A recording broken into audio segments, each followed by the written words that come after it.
Okay, everybody. Good morning, good morning, good morning. Morning, Randy. Morning, Randy. Yeah. That's a good start. It's all good. Great. Oh, Kylie, if I couldn't find any more thank you, Keely, if I couldn't find any more thank you, Keely notes around here, I don't know what I do. I went in the bathroom, I said, I wonder if she has a note in here, and I went to get a towel, sure enough, she has a note in the bathroom. So, thank you, Keely. And we're gonna miss you greatly. We'll enjoy today. How about that? Okay, great. Thank you all for being here. It's good turnout online, good turnout here in the room. And I know I've gotten notes from a couple of people who couldn't attend today online. They asked us to record it, which is why we're doing so. The agenda, I'm just going to start with our agenda. Randy update. Randy is improving day by day, particularly physically. He feels physically fine. As you might understand, triple bypass surgery where you're opening up your chest and spending hours in a surgery like that, a heart attack in general, plays with the head, plays with your mind. And he has nobody, including his family in particular, wants him to come back and do the same things that got him to that place in the first place instance. So I came across a book yesterday, someone recommended, and I'm going to be listening to it as I go around. And it's called How You Got Here. How you got here is not how you're going to get there. Okay, how you got here is not how you're going to get there. So that's kind of what Randy's dealing with. How he got here is not how he's going to get there. He's very anxious to come back to work, but understanding that he has to do so in a different manner than how he got to where he was. So it still looks like it will be early May that he'll be returning to the office, and we're looking forward to that. And he just needs to do so in a manner that keeps him healthy and going for the long term. So that's what we're working towards. Any questions? It was just nice to see him looking good. Yes. His skin color was good. He's got a beard now. All that good stuff. You won't recognize him. It's a mountain. We have some introductions. I think this is Corinne Robles, his first meeting, and maybe we may have a question. There is a question. Amy, you have your hand raised. What is your? Here you are. I didn't see your hand raised. No. Oh, okay. It wasn't a hand raise. What is that little thingy there? Oh, is that Rebecca? And I don't know. Oh, that's your cursor. Is that your cursor? Oh. There it is. Sorry, guys. Sorry. I thought I saw a hand raise. Anyway, Corinne Robles is new to our organization in property management entity we've begun called Better Invested Property Management. And Corinne and Kihei Evening Star, are operating out of the back of our office here. So welcome. You want to say a brief word about what you all are doing? Yeah, so we're opening up a property management company, and it's a great resource for you and your investor clients to have a little bit of background information on anything that's like tenant landlord or loan related.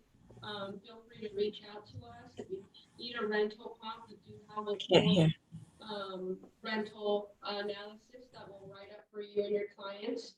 We also have a great agent referral program. If you refer us a client, we'll give you a $500 referral fee per client. And then on top of that, we honor your relationship with your client. So you'll get first right of refusal on our management contract. For all of our photos, we use after type photography. And we pride ourselves in aesthetics and really presenting the best quality product. And we have a 3D Matterport live tour of the property and really nice photos that you'll be able to have access of when you're ready to list your property. Great, great. The Kihei and Corinne are both very experienced in property management. They do it full time. It's not something they split between brokerage and property management, which I think is important because it's hard to be both. It's kind of like trying to be a commercial agent or trying to be a residential agent. They're kind of two different businesses.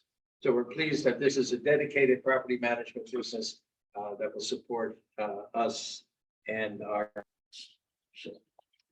And Aaliyah, you've been introduced before, right? Yes. Yes, okay. I'm back. Aaliyah's back.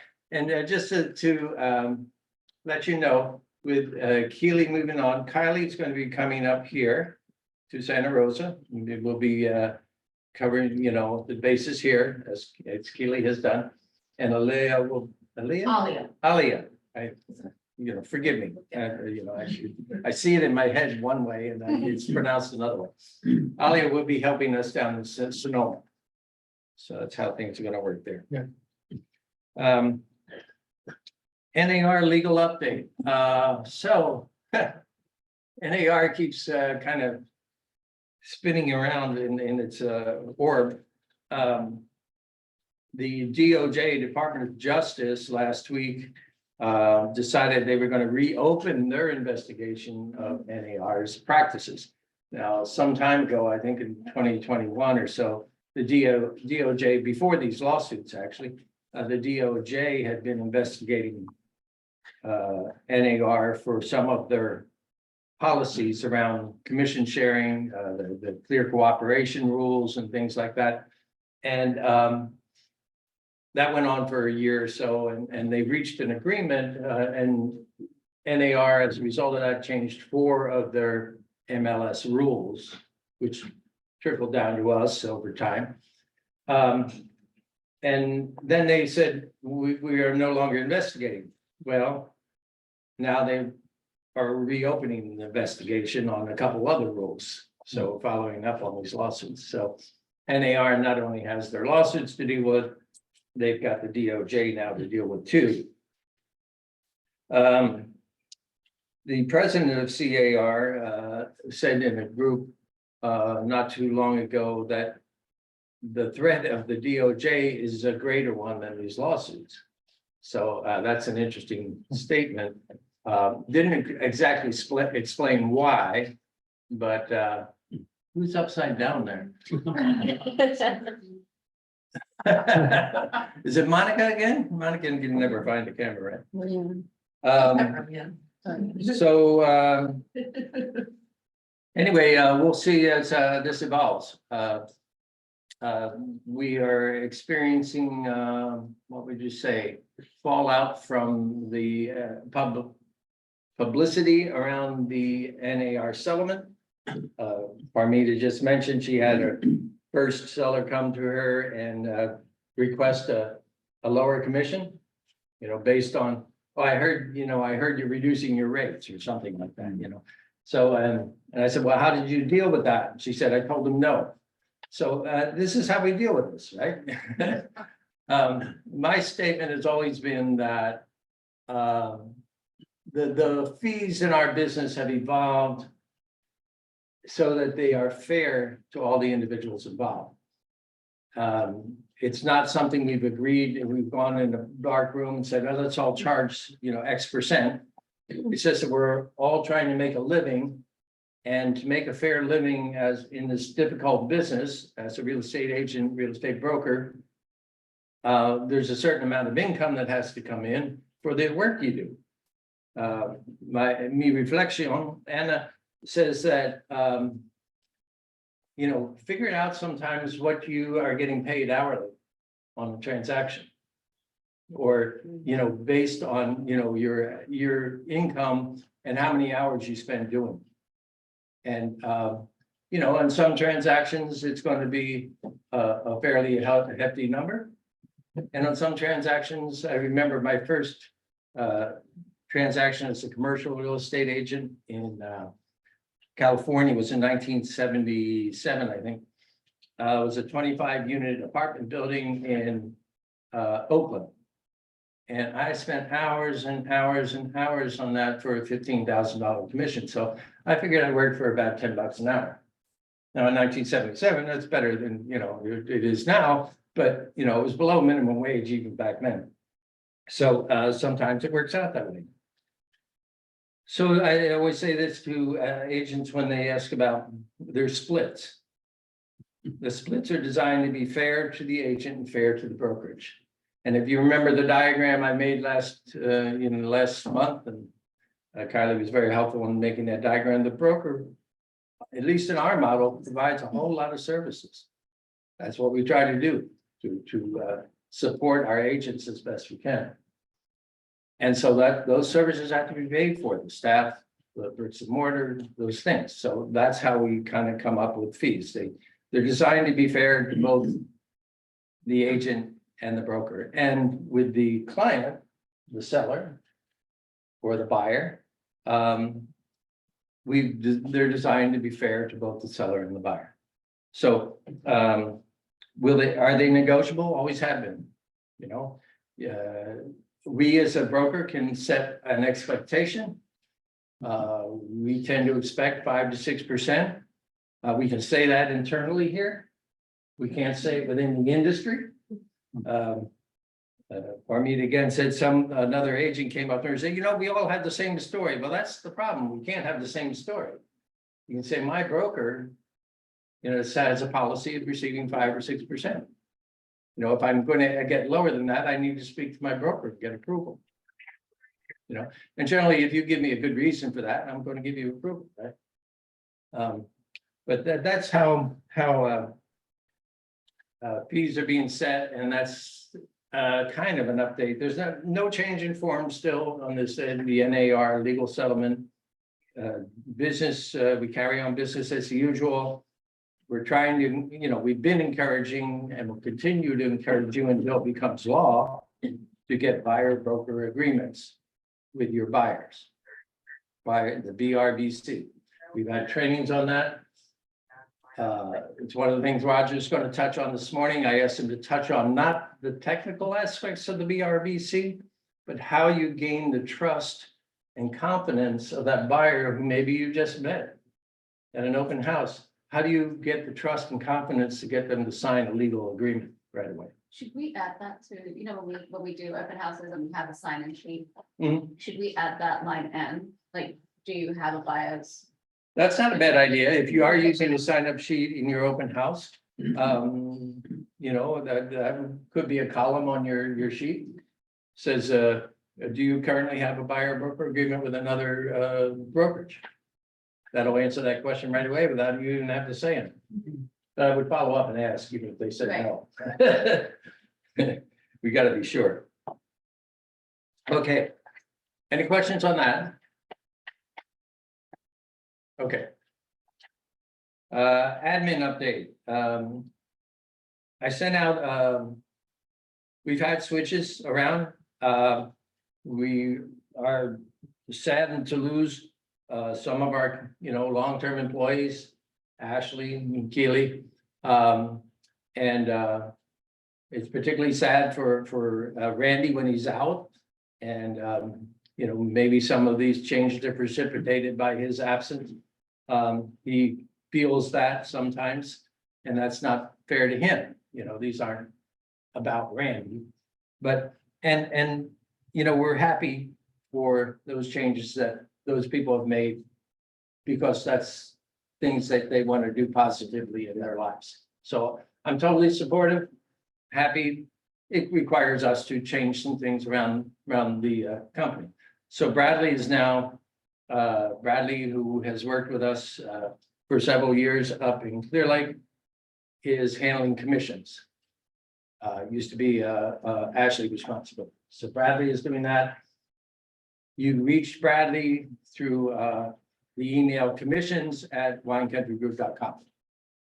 So if you have any questions about commissions, you need to statement for escrow or anything, it goes to commissions at or at winecountrygroup.com. Same with admin. You have an admin question, goes to admin@winecountrygroup.com. Right now, those are all channeling to me. Thanks a lot. And then I decide what the question is, and I'll pass it on to our staff as required. Those are the two changes there. And of course, we still have accounting at winecountrygroup.com for Tiffany. And Kylie has stepped in and is marketing is that an email we have marketing at Wine Country? I don't have access to that email Okay. though, yeah. So Kylie's handling the full marketing load while Haley's on maternity leave. When's the baby due? I think end of April. Yeah, Good job, okay, Ken. great. We'll keep everybody informed. Anyway, it's Kylie, he's KILEYHEESC at winecountrygroup.com. Kylie's been with us a year and a half Yeah, and is very capable, has helped us out, been mentored by Haley over the years, and Haley has great confidence in her. We have great confidence in her. The only thing I ask is because she's picking up not only the load of work she was doing before, but Haley's work, is that you don't send her unnecessary tasks. Don't ask her to do things that maybe you could do yourself, because we are running lean until Haley comes back. So I'm checking in with Kylie every Monday to see that she's got a handle on the plate and that things are running smoothly. And finally, on a net admin thing, finances are improving. You know, we're coming out of the winter market into the spring market. There's a quote actually from the executive director of, the president of NAR, who happens to be a real estate broker.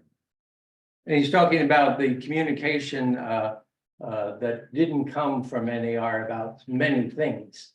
And he says, where there's a void, it gets filled, and it's not always filled with truths. Where there's a void, it gets filled, and it's not always filled with truths. So I think we've had a void maybe around the communications, the financial strain brokerage was under through 2023. And maybe we didn't communicate that as well as we could have. But it's true, we had a very stressful 2023 financially. We're coming out of that now. We've made adjustments in staffing, we've made adjustments in bricks and mortar, and that is all helping us move forward in a positive way. So just want to tell you that the finances are improving. We've gone just a couple of years ago, I remember paying over $100,000 in income taxes because of the income the brokerage made. And we had $500,000 in the bank. We acquired 3 companies during that period. That depleted the $500,000 in the bank. And now we've had losses instead of these great earnings. So things flip, things change. It's not why I do this business. I know Steve said we do this business for the commission. Well, I don't do this business for the commission. I don't run this a company for the broker, the income. I run my why for doing this is I help people grow. When someone asks me, what do you do? I say, I help people grow. So that's the joy I get out of this, is working with all of you. I get a call, you ask me a question, I help you find the answer. Now, sometimes I tell you the answer. Sometimes I help you find the answer yourself. 90% of the time, you actually have the answer before for the question you've asked. You're just looking for reinforcement. So anyway, that's why I do this, and that's why I continue to do this even in the hard times. Okay. Any questions on that? Yep. Let's go on to a little market update. So we had between Wine Country Group and Ming Tree, we had 50 closings in March compared to 61 last March and 36 last month. So you can see We went from 36 last month to 50 in March, so that was quite good. We went from $17 million in closings last month to $21 million in March. That was good. We still have 75 pending sales with 37 that have a value of $37 million. So we have a lot of pending sales. We have 113 active listings, the value of $46 million. So there's a lot in the pipeline. We keep working at that. On the national trends, there are more listings, more inventory, more sales now than there were a year ago across the country. More inventory, more sales, and more listing. And sales are increasing because inventory is increasing. That gives the buyers more choices. One of the folks I listen to has used the term over the last multiple years that we've been in a supply constrained market. Supply constrained market, that means there's not enough homes to sell. And we're slowly evolving, moving out of that. Any of you worked when there was a buyer's market? You remember the buyer's market?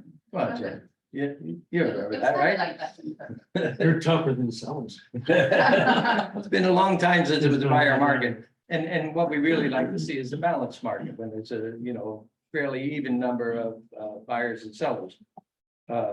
A buyer's market is when there's many more homes. Buyer's market would have been like during the Great Recession when all banks had properties for sale and corporations were coming in and buying properties. That's a buyer's market.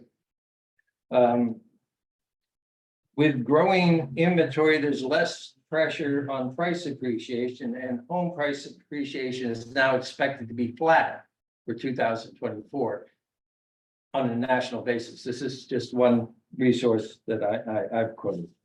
And I know Steve has some further remarks on the economy in general, but the Federal Reserve is softening their forecast for rate reductions.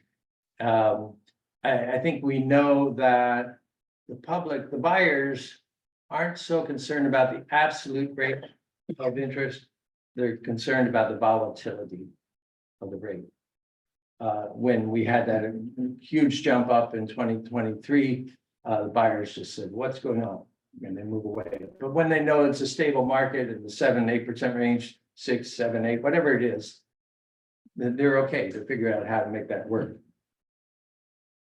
In the North Bay, real estate trends, Marin, Mendocino, Annapolis, Solano, Sonoma counties, the same sort of thing. Inventory is up 29% from a year ago, 15% from last month. Sales are up 37% ahead of last month, 6% ahead of a year ago. Prices, median price of homes sold in March were up 3% year over year. That's expected to flatten out probably 1 to 3% for the year. Sonoma County, because we're here, same sort of figures. Inventory is up 32% year over year, 19% month over month. 54% of the homes available in Sonoma County now are priced at $1 million a month. I'm going to stop reading that number because it's kind of it's a majority of the homes are over $1 million now. So it's not kind of an extraordinary thing. It used to be an extraordinary thing, the homes priced at $1 million. It's not so much. Okay. It is extraordinary for those who cannot afford it, unfortunately. Yeah, well, incomes are up too. That part of the reason the Fed is kind of putting the brakes on rate reduction as the economy continues to grow. Household incomes are up. The 300,000 new jobs added last month. The inflation still remains high.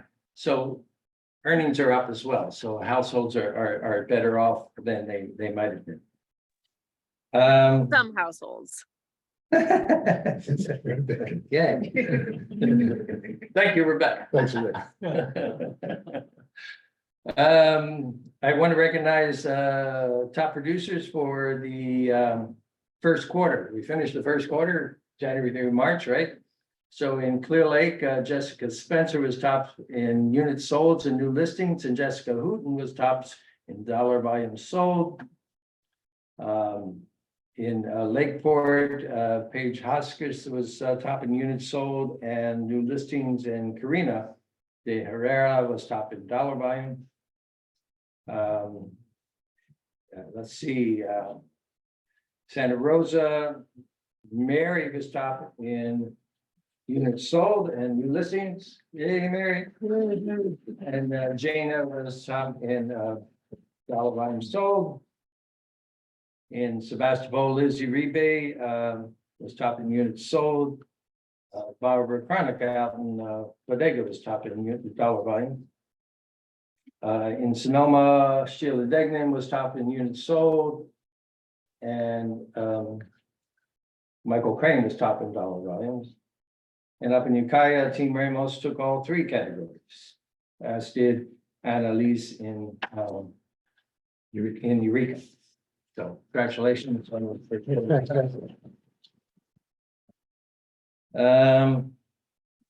I'm going to cover have once, and then we're going to turn it over to Roger for a bit of Roger training. Any have once to share? I have, Go ahead. I have a vacant lot in Santa Rosa on Olive Street, just over 8,000 square feet, flat lot, access to water and sewer, and the neighborhood's already established, so should be easy enough to put in. We have everything in the disclosures about hookups. Priced at $390, but the seller is flexible. Where is that located? Olive Street, Santa Rosa. Okay. Is that available for multiple units? Is that what it's, right? It could, yeah, so she Seems high had, for that area. she had plans to put in a duplex. She just never went ahead and did it. Yeah. But she has all the like information in there about how it could be done. Anybody else? Let's see, Karina, you have your hand up. Go ahead. I also want to speak to after Karina, please. Okay, Go ahead, Jessica. Jessica. No, go ahead, Jessica. Okay. Hi, everyone. I have a beautiful lakefront property I just listed in Lucerne in Paradise Cove gated community. It's on the water with a, dock, pier, boat lift, everything you can think of. List price is 1.7 million. It's got its own solar with battery backup, generator.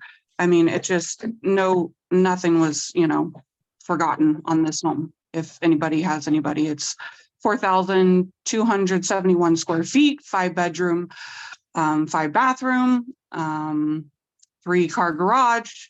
I think it's the biggest house in Paradise Cove. That's great. Very nice. Hey, when I was lived in Mill Valley up the street, the president of Pacific Union Company lived. And I learned that he had a seaplane that he would fly from the San Francisco Bay up to Clear Lake, and he pulled it up to his house in Clear Lake, and that's how he got commuted to Clear Lake. Yeah, So- we used to have a lot more seaplanes landing in Clear Lake and doing commuting that way. Absolutely, yeah. Yeah, so don't forget that angle. Yeah, well, I think they changed some of the laws in order to do that, and that's why we don't have, I'm not sure. Okay, I'd have to look that one up and make sure it was okay. yeah, interesting. Okay. Karina, Jessica, you got to tell them about the continent. So the continent in the middle of the kitchen is 10 feet by 12 feet. Beautiful island. They play ping pong on it. wow. It's massive. It really is. And I'm putting it on the broker tour for Caravan on the 16th. If any of you agents want to come over here to beautiful Lake County, we'll be able to see it. We're meeting in Upper Lake and then working our way down the east side of the lake to look at a bunch of, nice, beautiful homes. All right, make sure we know about that 16th date. I may come up there if you're providing lunch.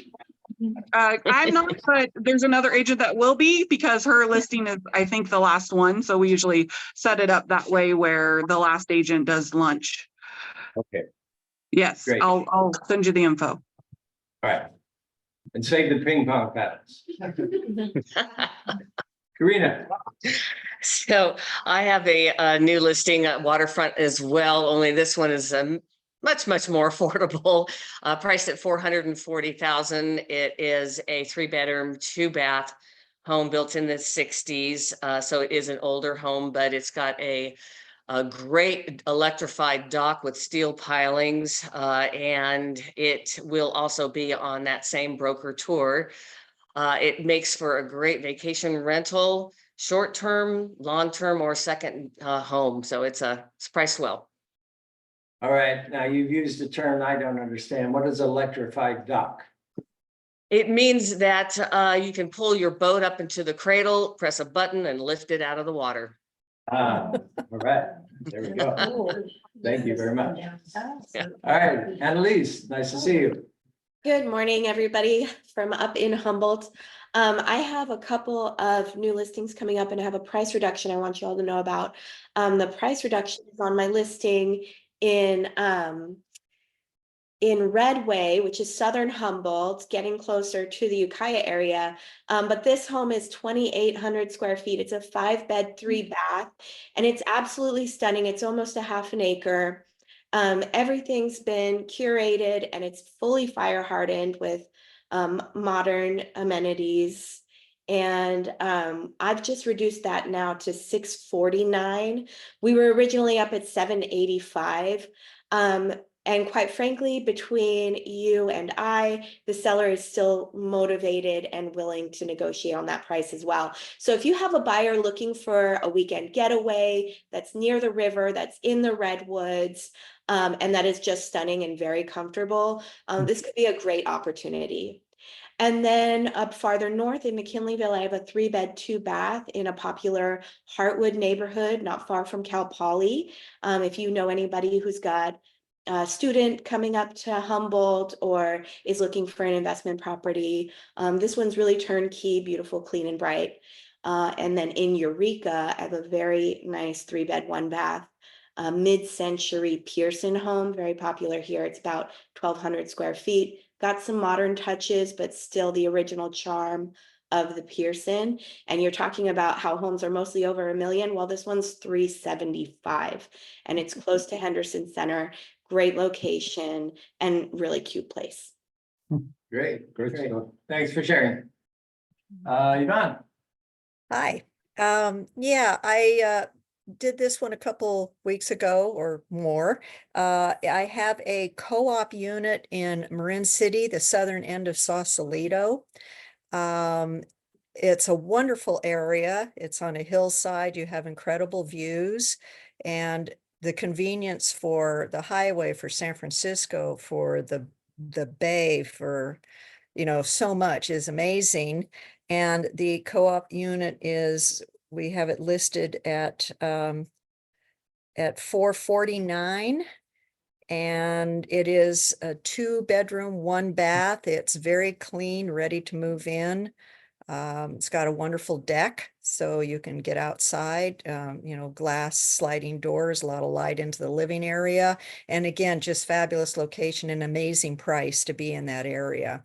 So that came on the market the 1st of April. And the other thing I have, it's not on yet, is a mobile home in the Rancho San Miguel Park. This one is a 2000 year manufacture. It's a little over 1,500 square feet, 2-bedroom, 2-bath, really clean and nice. High open ceilings, tremendous light, nice positioning in the park. And it's going to go on at $269 in a couple of weeks. So love to see activity on both. Great, Yvonne. How are your knees doing? It's coming along. It's much slower than the hip I had. So I'm I'm impatient. Well, I'm sure you aren't doing the 3-story walk up to your co-op unit. No, not really. Somebody else is doing that part.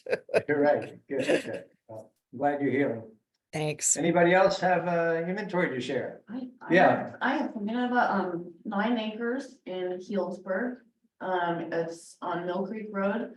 And in 2020, in the Walbridge fire, the bridge was burnt on the property. So there's 1 acre on the roadside and then the creek runs through it. And then we'd need a bridge to get access to the other 8 acres.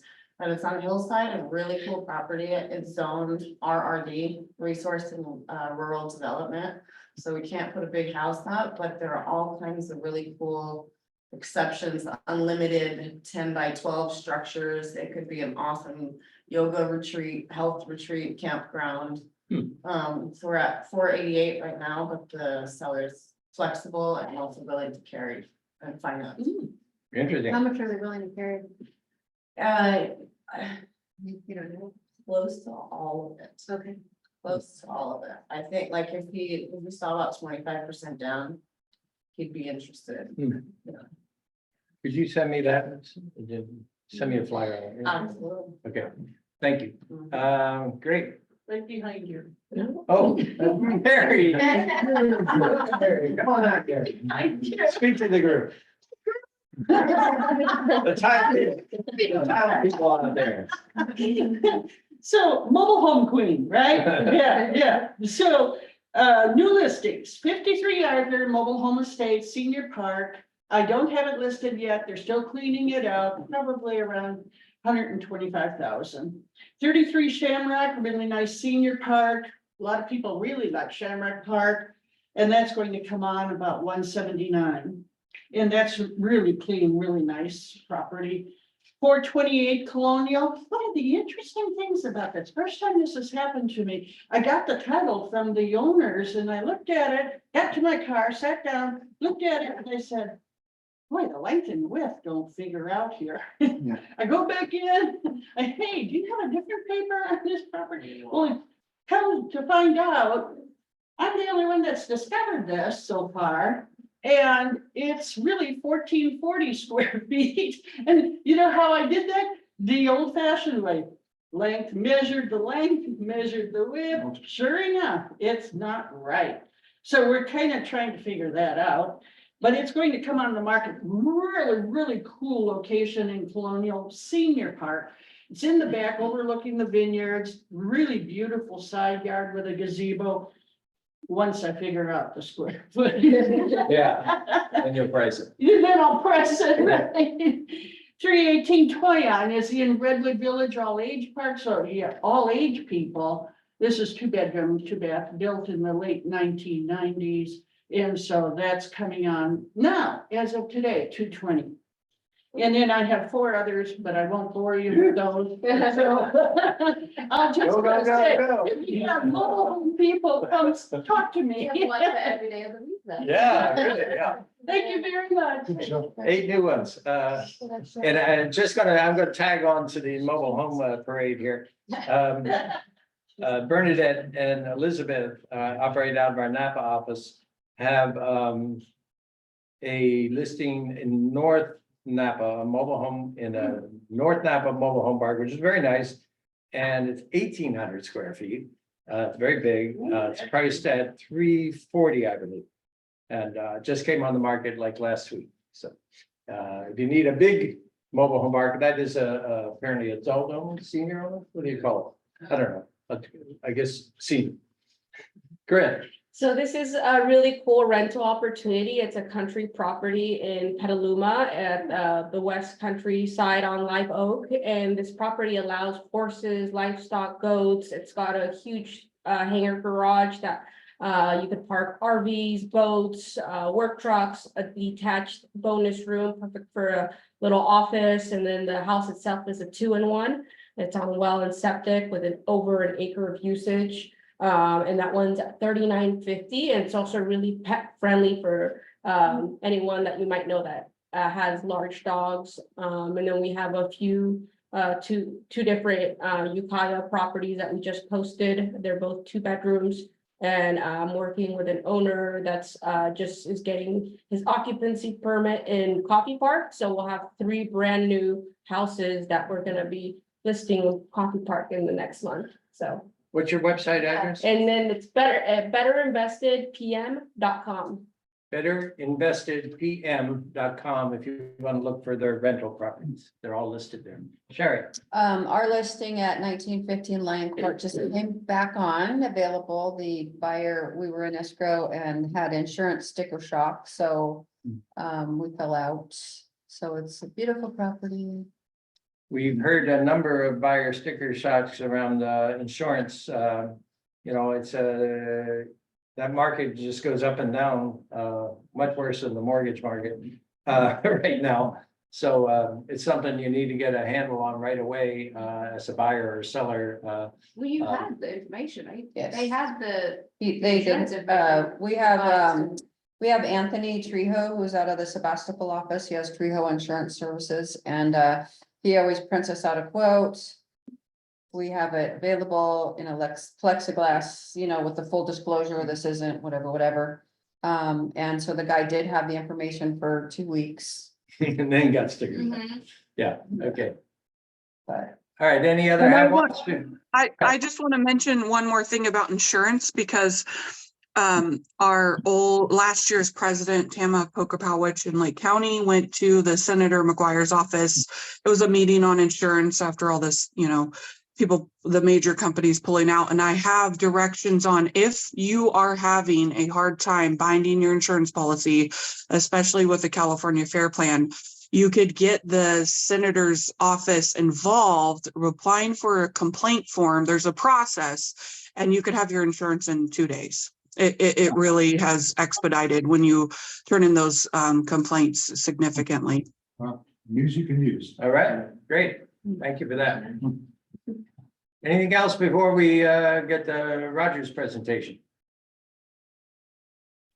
All righty, I'll let him take this spot Thank you. and carry on. Thank you. Do you want the slides up? Could you cue it up for me? I'd appreciate it. Well, Mary, it was lovely listening to you talk. I love the energy that you bring. Good stuff. Yeah. I'm good. All right, I'll move that. I'm always so keyed into listening to energy because it's more infectious than hepatitis and COVID combined, right? It's great to have good energy.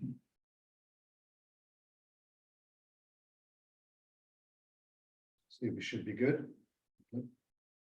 That's great. So I realized this week we had the eclipse and it had us all focused, right? And if you go back a couple of decades, maybe a couple of centuries, when an eclipse came about, people were terrified.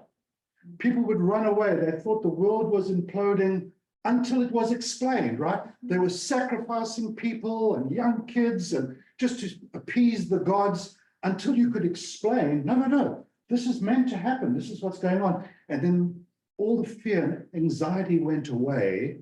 And people now look forward to these things. So it shows you the more we communicate with our sphere, the more we talk to people, the more we explain to them and don't defend, we reduce fear and things move forward. It's just a reminder for our mental health.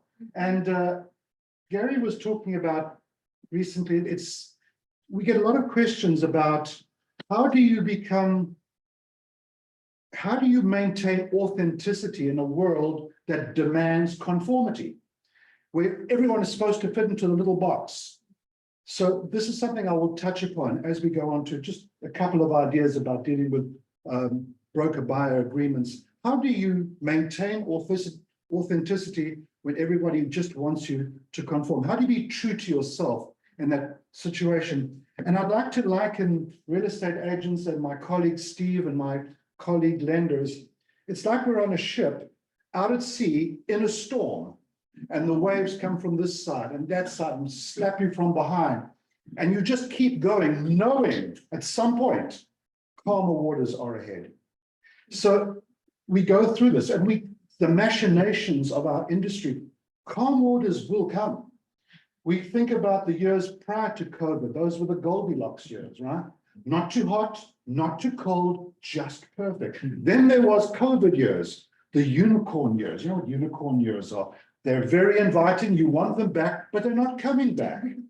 We are just returning, going back to a normal market, again, back to Goldilocks. And you'll see the biggest buying block, millennials, they're getting used to the sticker shock and they're getting back out there. Inventory is still low, affordability is back. And so there's a battle royale going on between affordability and inventory. And we'll watch it play out. And while that all happens, maintaining our authenticity, reducing fear, and talking to people is all that we can control. Would you agree? All right, it's all that we can control. And so I was asking Steve for a $1 bill. I asked Mary for a $1 bill. Nobody carries money anymore. So this is a $1 bill, all right? This is a $1 bill. Look at it. I'm gonna crunch it up. I'm gonna crunch it up. I'm gonna stomp on it, and throw it on the floor, pick it up. Look at my $1 bill. Look at this. Yeah, and I'm gonna tear a little piece of it. Yeah. Then unravel it again. Is it worth any less? No. It's still worth $1. And you've all been beaten up, right? You've been beaten up, and in fact, you've got scar tissue, and you come back even stronger. You're going to come back. You are worth it. You are worth it. So I can jump into this buyer's training anytime you wish in any way. But if your mindset is not there, that you are worth it and you are worth value, it's not much, right? Very important. Many of us focus on the science and the data and the fact. That's all true. But how you deliver it, how you reduce fear is everything about how they're going to list with you or not. So again, how do you maintain authenticity versus a demand for conformity?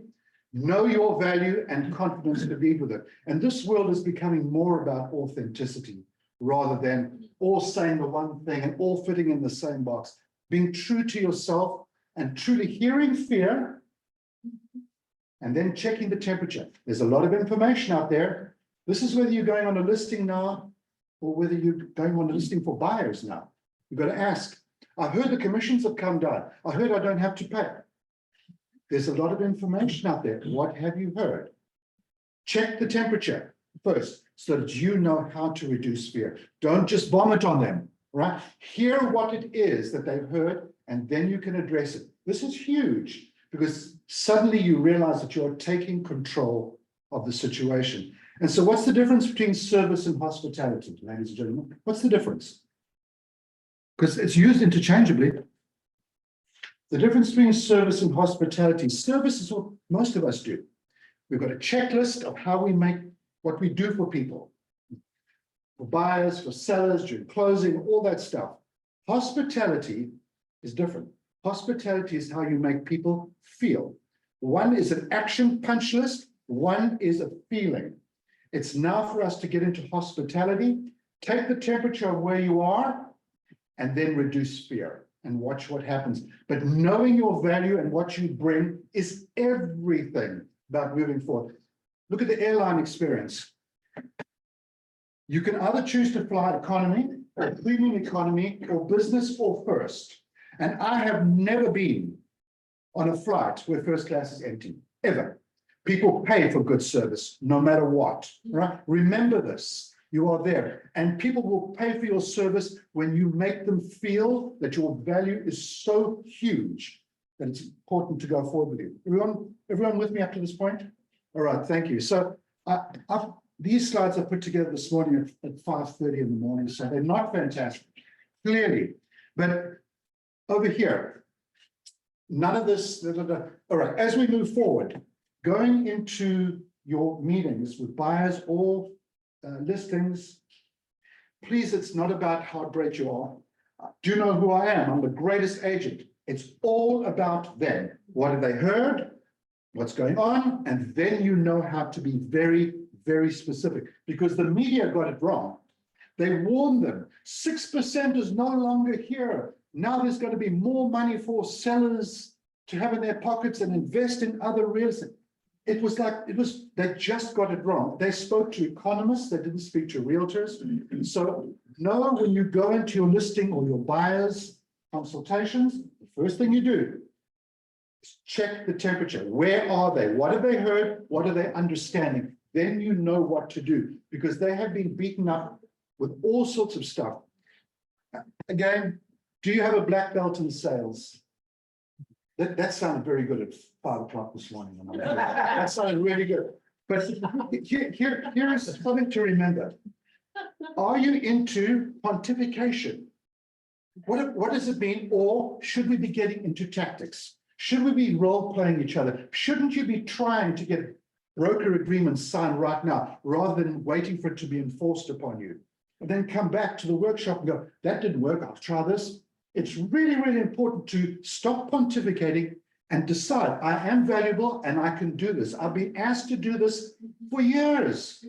Let me get into it. Somehow about California, there's less broker by agreements in California than in any other state. So it's time for us to get into this here. And there's only two things we know. There's only two things we know for sure. To the seller, what are we going to offer to the buying agent? And for the buyers, they have to get a listing with a buyer broker agreement. And on the seller side, they're not allowed to advertise the commission. That's all we know for sure. Let's jump into a little further. So when it comes to the buyer's agreement, it's the same skill as going on a listing appointment for sellers. It's just that the script is different. Just it is. It's the same set of skills. It's just the script is different. And buyers have heard from the media that they have to pay for the agent now. This is the buyer's agent. So is this a good place to start? Mr. Buyer, you want to buy a home, you want representation, and you heard you've had to pay for it. Is that a good place to start for this discussion, right? So, Mr. Buyer, you're going to have choices about who represents you, just like the sellers interview an agent to buy a home now. Come on, Roger, what did you do there? It was really good at 5 o'clock this morning. It was 5 o'clock this morning. All right, just like a listing agent, a seller interviews a selling agent. Now you, as the buyer, have to interview a buyer's agent for a range of options to represent you. So you're going to have to compare services, because at the end of the day, you may have to pay for it. You hear the word? You may have to pay for it. It's not guaranteed. And then have a bullet point of things that you stand for. What is your value that you bring to a buyer's agreement? So here's what it is. Just like the seller has to interview listing agents to compare services, you now as the buyer have to interview agents to compare the services that we bring to you. And as you raised it, you may have to pay for it, but not in all cases. We'll come back to that later. Now, this is why you need to list with me. So what are the benefits of partnering with a BHG agent?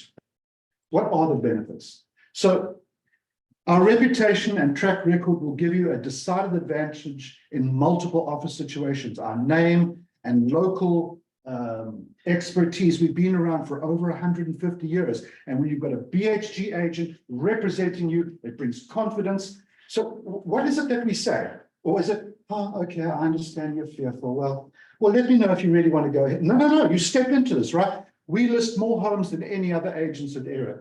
I'm throwing things at the wall now, right? But what is it that you bring? Other agents talk to me as well. I get to find out about listings that other people don't know about. What is the value? You're endeavoring to bring them confidence, right?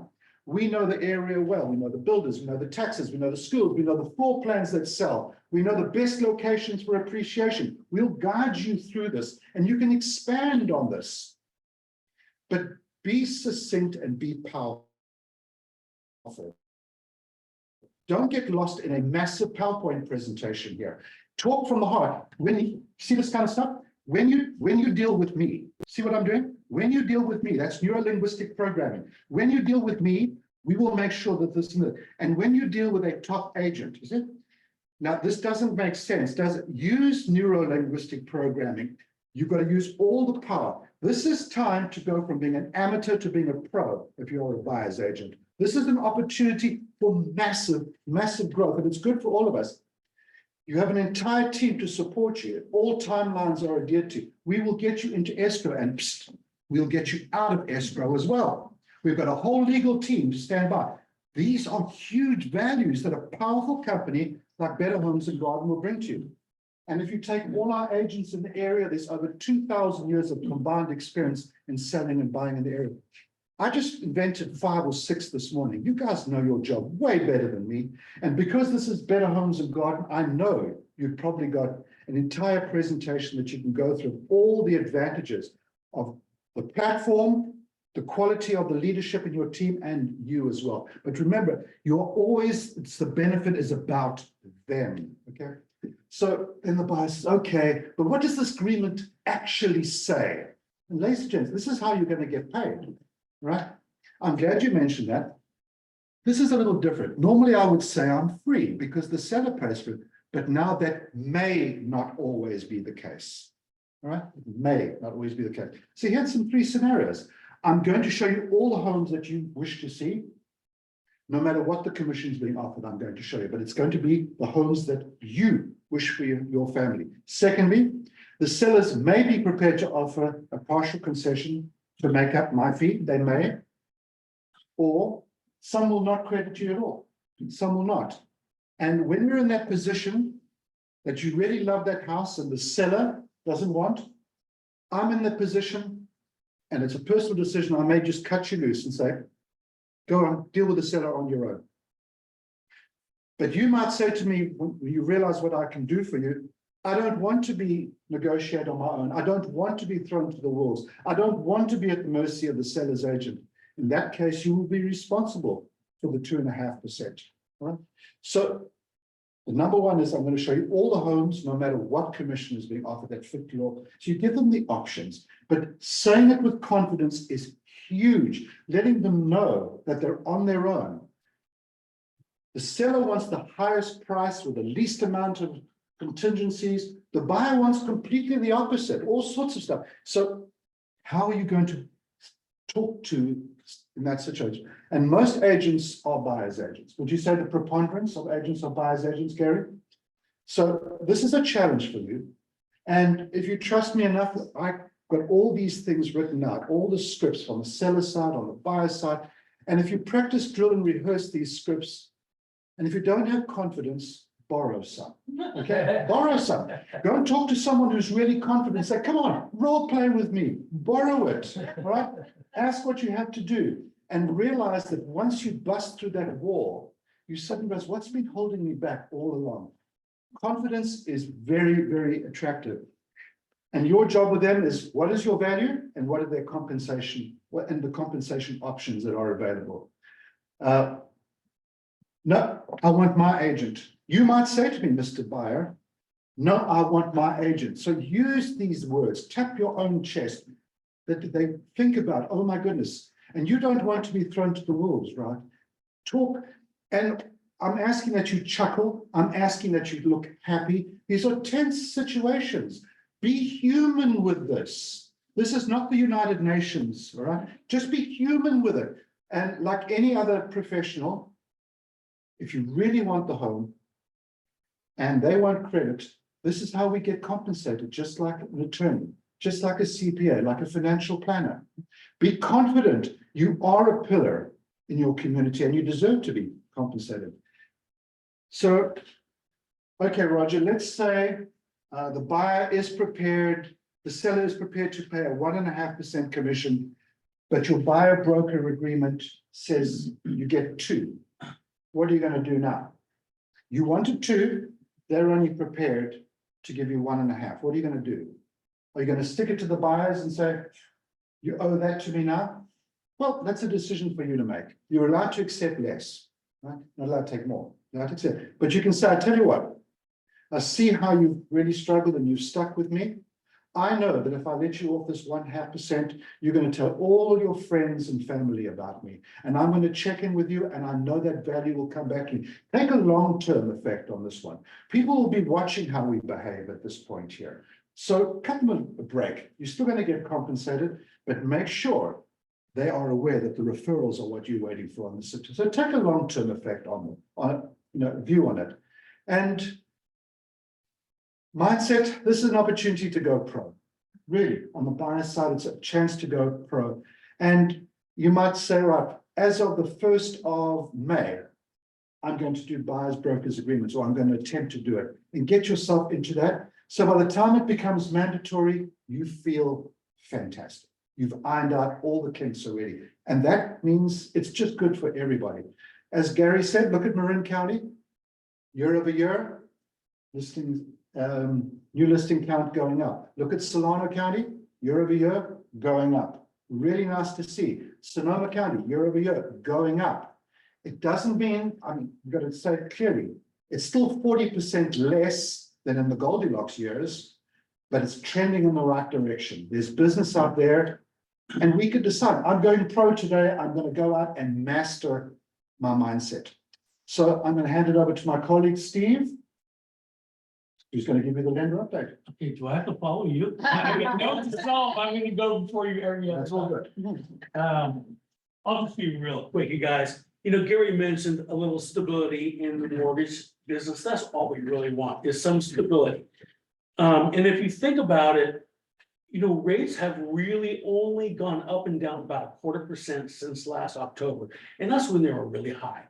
So we are kind of stable. I mean, they're running about 6 3/4, 7%, and they've been that way, you know, since the first of the year, really. So we are kind of in the state. What we're not in a stable part of this business is people's opinions and these experts, these talking heads. Yeah.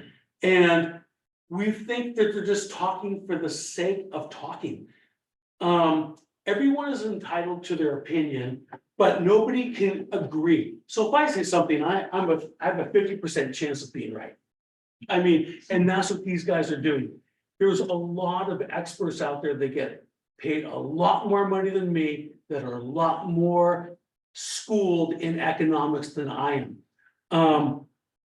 Starting with predictions, you know, what are the predictions for what were they for 2024? When will houses be affordable again? A couple of these guys have completely the opposite, you know, views. But of course, mortgage rates are going to fall this year. How many did we all hear? Did we hear? Mortgage rates are going to fall in 2024. We heard it. It was all personally, and this is a little added thing, I think it's a disservice to buyers and sellers. Constantly telling them they're going to fall. This makes sellers and buyers kind of sit back a little bit. And we are the culprits. We are the ones that are creating this for them to kind of sit back. Who's right on rates cuts? Every day it seems to change. Every day there's a new stat or a new opinion that comes out. This guy, federal cuts rates in June and every other 2024 meeting. Okay, there's one, another person. No rate cuts in 2024. I mean, we are hearing the constant squabble, the constant back and forth and disagreement. Who is right? How far will mortgage rates fall when the Fed cuts rates? There's even a little bit of disagreement. I love the first one, of course. They say when the Fed cuts the rates, they should go down to about 6 or below 6 by Q1 of 2025.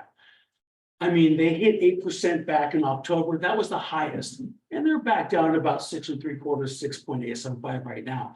So this guy is saying the first quarter. Other people said they're going to hold steady. They're not going to fall much. Hold steady through mid 2025.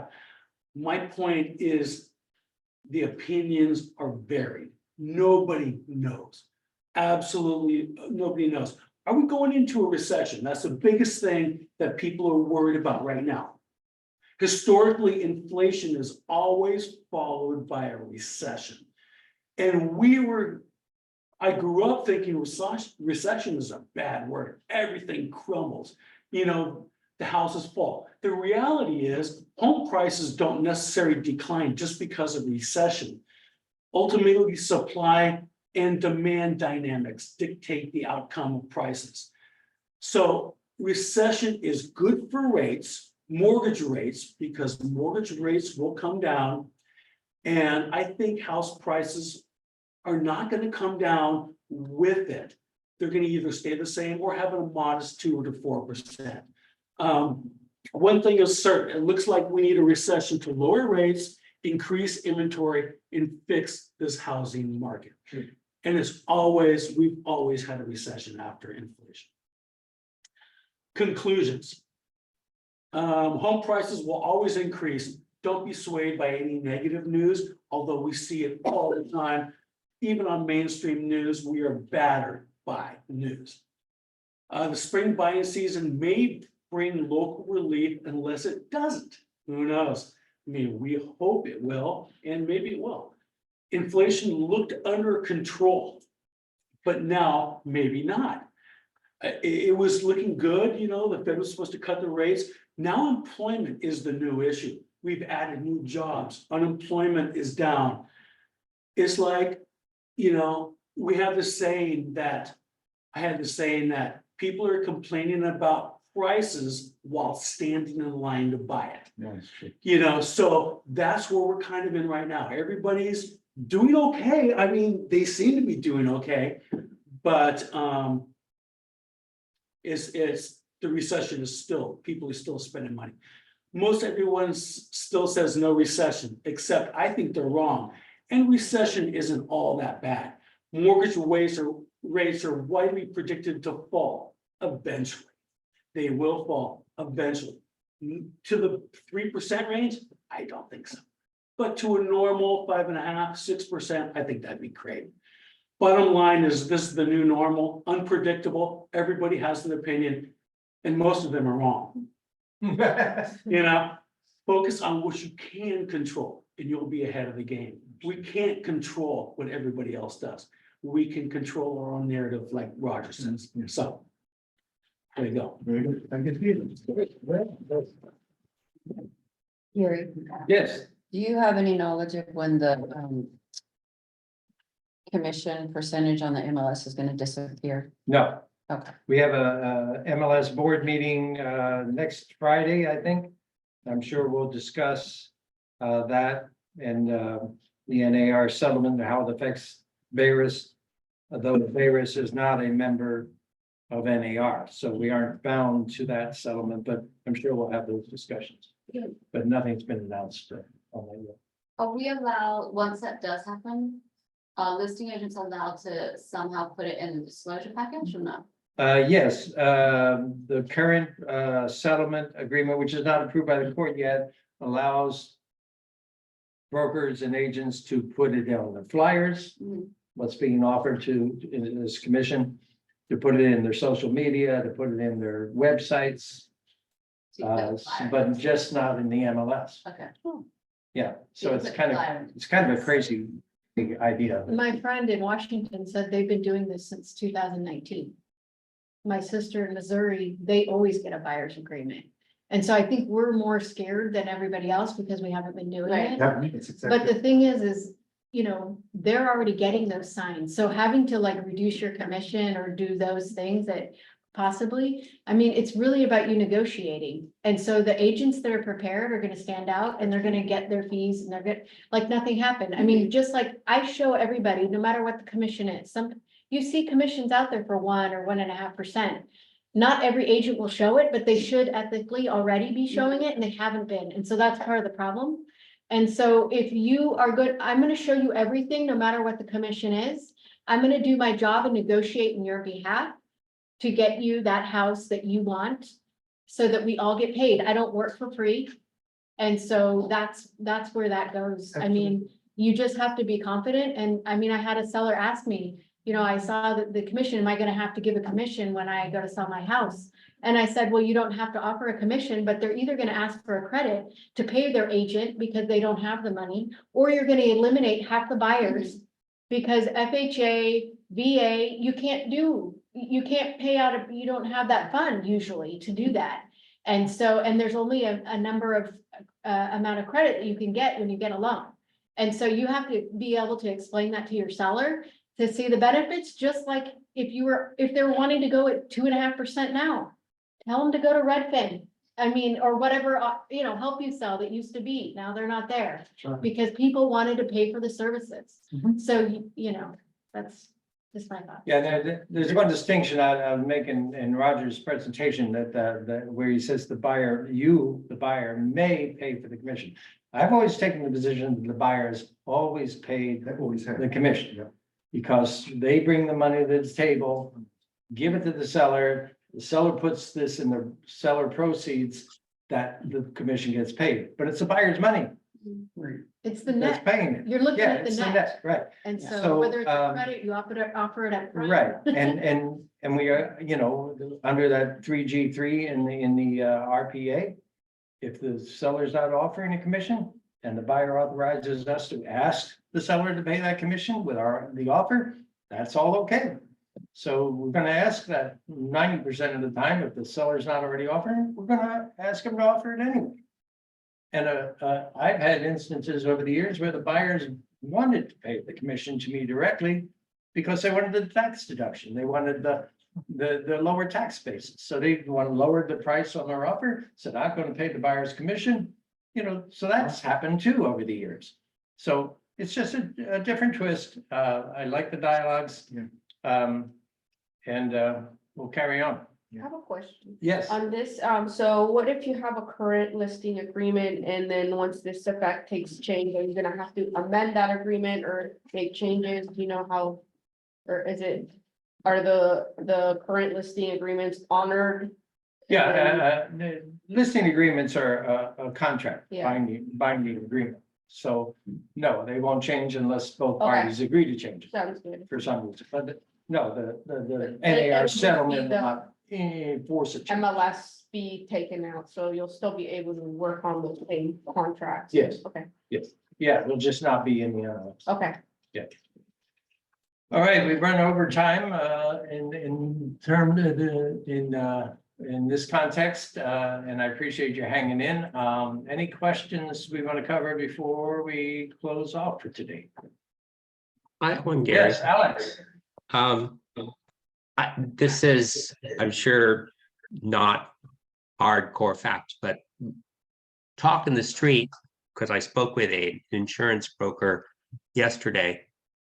And she said that with the certain companies canceling on people, there is only so much anybody can do as far as this California Fair Play.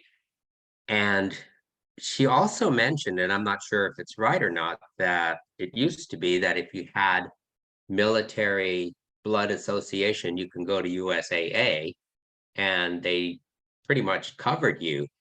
But then she said that they're starting to pull back as well. So I don't know what the talk in the street is as far as your side of the fence, but that's kind of coming into my ear right now. Yeah. Well, insurance definitely is probably it's kind of the linchpin in many transactions right now because except when you have a quote in advance, it's an unknown cost when the buyer's getting into it, and the lenders are having a very difficult time estimating it. Absolutely, Right, because we yeah. qualify you on your payment. Right. On your insurance payment. If I qualify your buyer at $100 a month and it comes in at $500 a month, I might not be able to qualify your buyer. But as buyers. Exactly, yeah. We educating our buyers, like you need to get this upfront. It's gonna be more than you expect. Yeah, it's like getting a pre-approval on your loan application, and the loan application has to include a more interest or insurance amount. Well, you would include disclosures in your listings, right? Mhm. Would it be possible? Is this wrong if you included an insurance quote for that property No, some people with the do. disclosures? Well, I've seen some. That's what we're gonna do with Yeah. Katie, but they have their 14-day investigatory period, so they can still, Yeah. like- Right. kind of a crapshoot, Right. but they do have the knowledge, you would think that, yeah. But doesn't insurance matter about like their credit and if they've done claims in the past also, like not just the house? That I think Okay, there's that just is an one, influence. I just wanted to say one more thing. The other thing she said to me is that a lot of realtors are going to her and asking for a quote.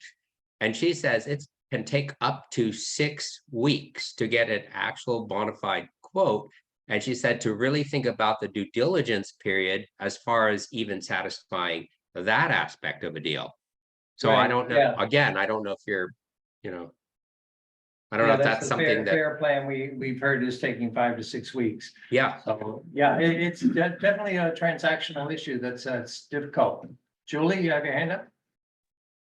Yes, my experience is trying to get a quote from an insurance person if you are a listing agent and use that as a disclosure.